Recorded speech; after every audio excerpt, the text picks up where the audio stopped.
Right, so morning everyone. We are starting our new unit today, which is about waves. And so the first part of the unit is going to be revisiting some of the stuff that we've looked at with waves already and adding a little bit extra on. So overall, unit, we're going to start off with looking at kind of the properties of waves. We're then going to move to looking at reflection and refraction a little bit more. And then we'll move into looking at some specific types of waves, and so particularly electromagnetic spectrum and things like that. So today we're going to revisit the words frequency, wavelength and amplitude. You are going to need to be able to draw and label a wave for both longitudinal and transverse waves. And we're going to want to begin to think about how those waves will change when things like the amplitude or the frequency change and what those waves will look like as a result. So first job, could you draw and label a typical wave for me? Add whatever labels you can remember and think about which type of wave it might be. Now that might be a specific example, it might be a general group of waves. So stop the video, have a go at that. Okay, so hopefully you have drawn a wave that looks something like that, and you may well have identified the crest and the trough. You may also have identified the amplitude, so the height of the wave, and maybe even the wavelength. Now that, as we can see down here, is a transverse wave, and that's the wave that most people would think of when they're drawing it. So, next one, so thinking about how many types of waves. So this is examples of waves, not the longitudinal or transverse, because that's the only two types that we'll be looking about. We want to think about actual examples of waves here.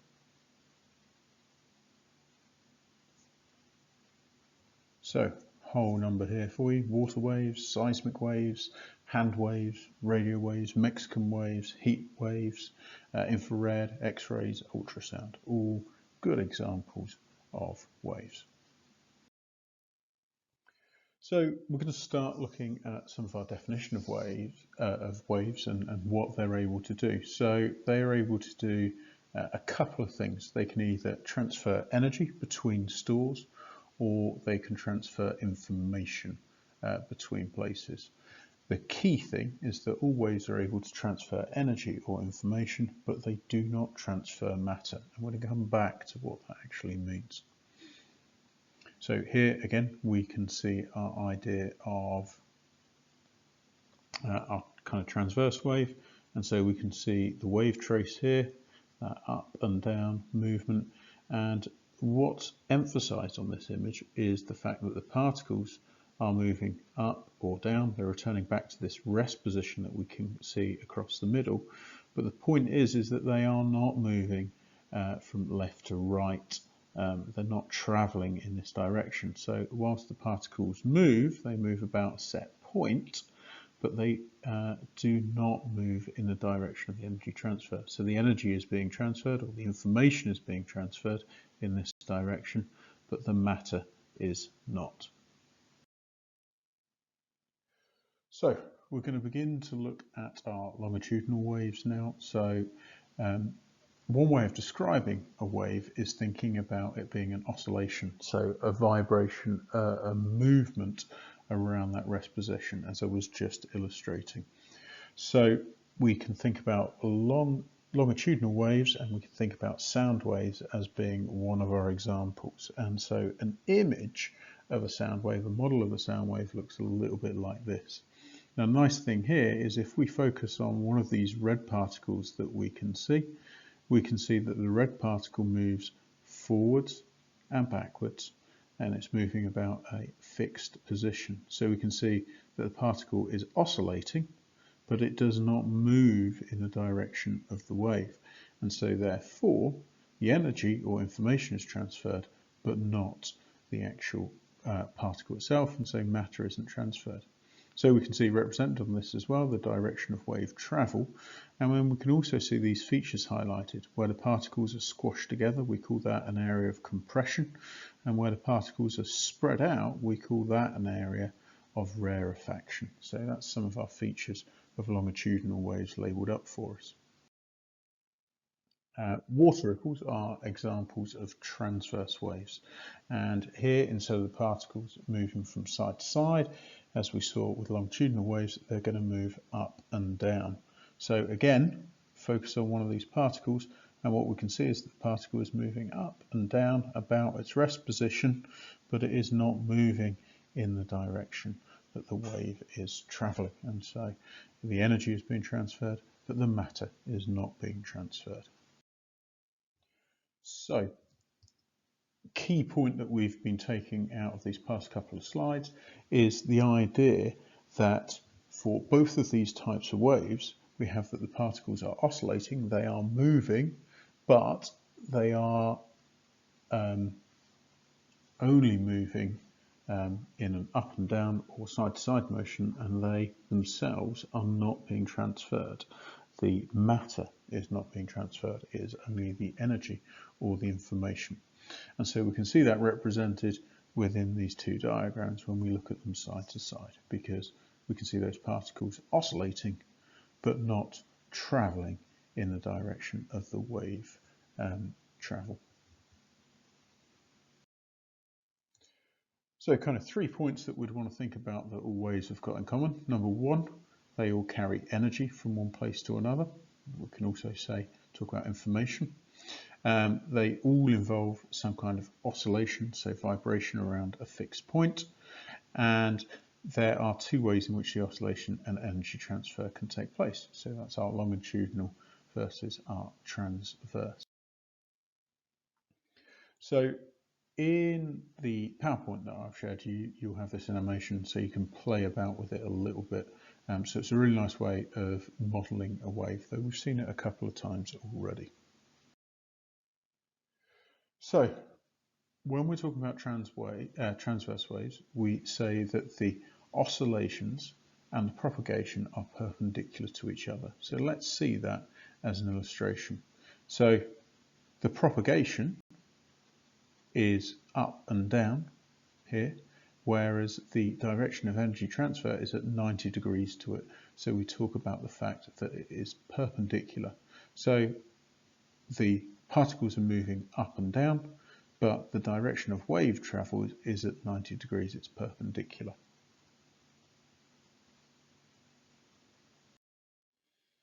So a slightly different way of looking at that, we could think about the fact that the particles are moving up and down here, but the wave is travelling in this direction, so that perpendicular aspect.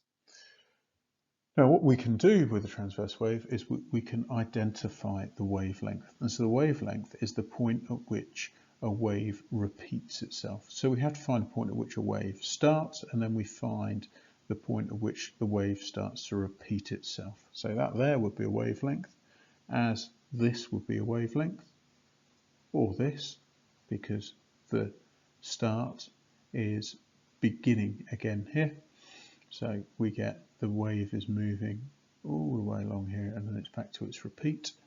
And of course, we could also have it here. There are lots of other wavelengths that we could identify on this wave, but there's just a few identified for you. Now, wavelength, we use a particular symbol called lambda, which is essentially an upside down Y to represent it. So the amplitude of waves is about the maximum distance that a particle moves from its rest position. So the rest position is this black line that's running across here to the furthest distance away. So the amplitude of this wave would be from rest position up to the top of the wave, or we could even talk about down to the bottom of the wave, so up to that crest or down to that trough. It is only from rest position to there, so we wouldn't call all the way from the crest down to the bottom of the trough the amplitude. That would be 2 times the amplitude. So we have one amplitude, here we have another amplitude identified, and so just emphasizing that point again, that the amplitude is the height of a peak or a trough from the rest position. The larger the amplitude as well, so we can add on this extra bit now, the greater the energy of the wave. So if we were talking about sound wave, we could talk about the wave potentially being louder. So another different way of looking at our wave, and so we've got all the features identified. So we've got amplitude, crest, trough, we've got a wavelength identified, and here we can see that particle in its vibration going from all the way up to the crest and down to the trough, and that particle will return back to its rest position over time. And of course the energy or the information is being transferred from left to right in this image. So key definitions: rest position is where the particle is when it is not vibrating or oscillating. The displacement is the distance that a particle has moved from its rest position. The peak would be the highest point above, the trough would be the lowest point below the rest, and the amplitude would be the maximum displacement of a particle within a wave from its rest position. Now the wavelength is what we consider one full cycle or a repeat of the wave, and so you generally measure it from peak to peak or trough to trough because those points are easiest to identify on a wave. So look at these four waves, and our first question is, which wave has the greatest amplitude? So here, hopefully you identified three because these waves are the highest, so we get the greatest displacement from rest position. So with this one, which has the shortest wavelength, hopefully here you identified 4 because the distance from a repeat, so from peak to peak or trough to trough, is the shortest distance with number 4. And so this one, which one has the longest wavelength? So here, hopefully you identified wave 1 because there is the greatest distance from crest to crest or from trough to trough. Right, looking at this image then, how many complete waves would you see in this image, and what is the wavelength in this image?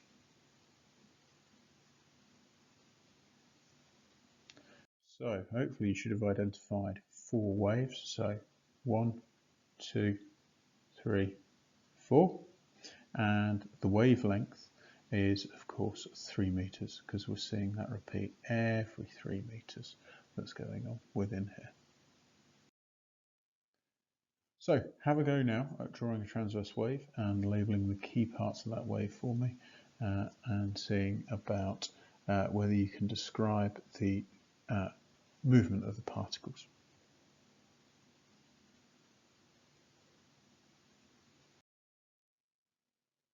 So here, our animation is working this time, unlike with our other one.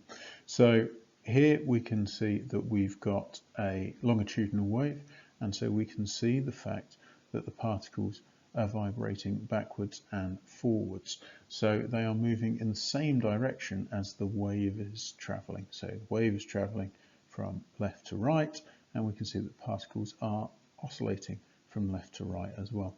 What we can also see is that there are points at where these particles end up getting closer together, which we would call compression, and there are points at where these particles get further apart, which we would call a rarefaction.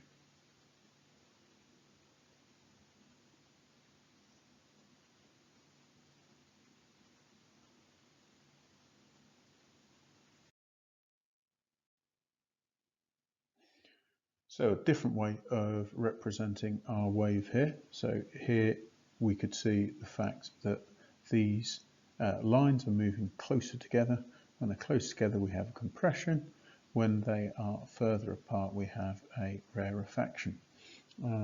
and what we can see is that the particles are oscillating in the same direction as the wave is travelling, so the oscillation and the propagation are in parallel.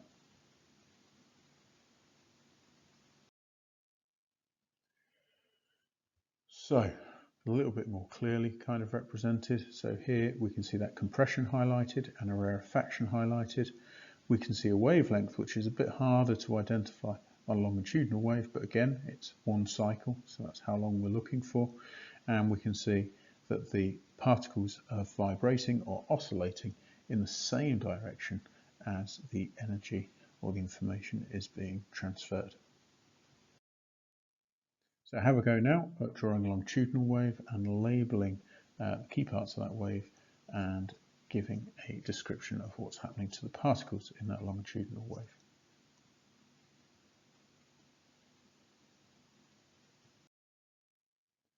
Right, final animation for us here. So we have a transverse wave, and so we can see that the propagation is up and down here, but the wave is travelling from right to left.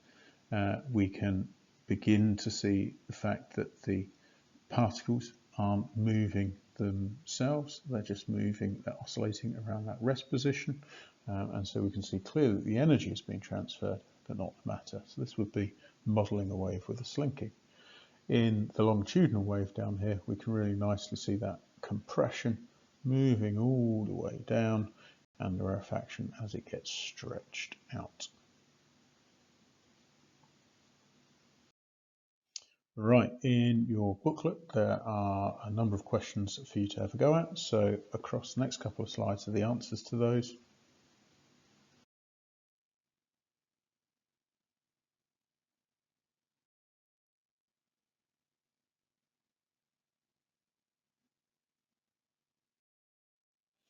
And here are some extra questions if you want to stretch yourself or have a go at some different questions to go along with it. And there are the answers. Right, thanks a lot, and I will see you for your lesson on Thursday.